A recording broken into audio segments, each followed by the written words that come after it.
Hi there, I'm Alison from Boomerang Pilates, and we're going to talk about quadruped reach today as an excellent exercise for core stability, core strength, balance, and hip and glute activation.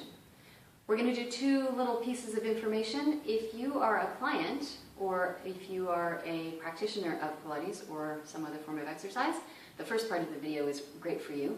If you're a teacher of some movement modality, the second part of the video is going to be really helpful for you.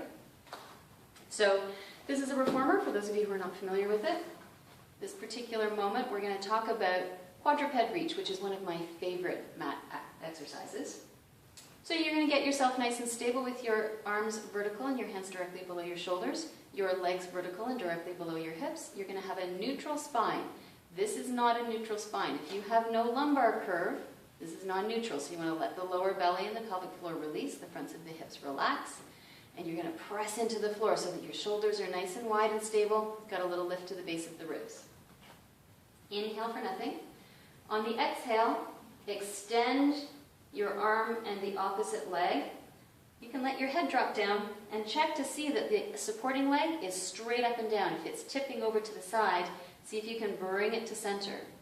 You want your pelvis to stay level and flat as you exhale to lift right from the hip, right from the glute and hamstring, right in here.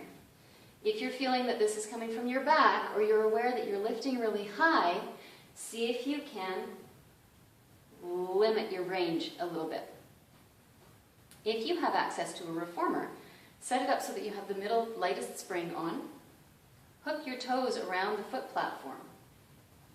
Again, legs nice and vertical. Inhale for nothing, exhale, float your one hand up into a cat paw. And then again, exhale, extend. So now we're going to put a little bit of a parameter into how far we're going to lift the leg, which of course is not at all at the foot. And it means that we're much less likely to end up tipping and twisting through the pelvis, which means you're getting better core mechanics. Trying to keep your arm vertical. Mine's gone a little bit forward. So we reach. You're getting lots of work across your shoulders. You're getting work into the pec, the lat, and the serratus here. You're getting work into the glute and hamstring and the lateral hip of the stabilizing side.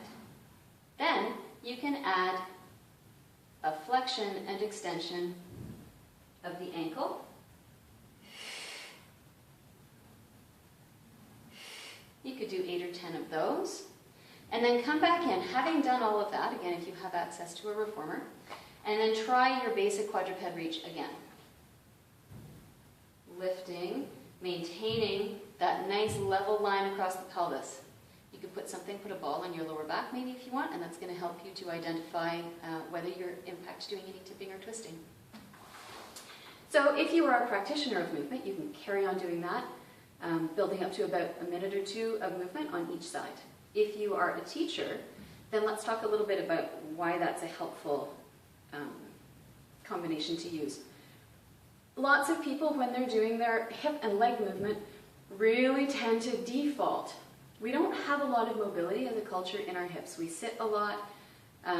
We tend to be, curled up in front of the hips.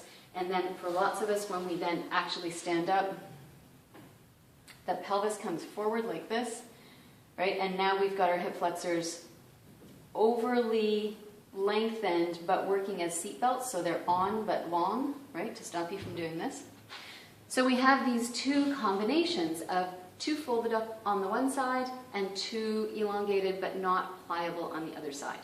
And so because of that lack of mobility, when we start teaching clients exercises that are intended to create motion in the hip, that can be really challenging. And so people tend to start recruiting movement from other places. And typically in an exercise like quadruped, it's coming from and getting into anterior-posterior tilting of the pelvis, probably some hiking, definitely some rotation. So we're moving up into the lumbar spine. And so now we're not really getting the effect we were looking for, which was to strengthen the glutes and hamstrings and to teach that articulation of the pelvis. So I like this combination for giving the clients, or giving yourselves for that matter, a parameter for what is actually happening at the hip and the knee in terms of joints, before we start looking at extending to a point where we could end up with all of this movement through the pelvis. Okay? It's really great if you can teach your clients exactly what their bodies are doing so they have the tools to start identifying when they're doing the work at home, which hopefully they're doing. What's the goal of the exercise? And then you get to give them the tools they need to teach themselves. So have fun with it. If you like this, come and visit some of the other videos. Cool stuff down here on the rest of the channel, and have a great day.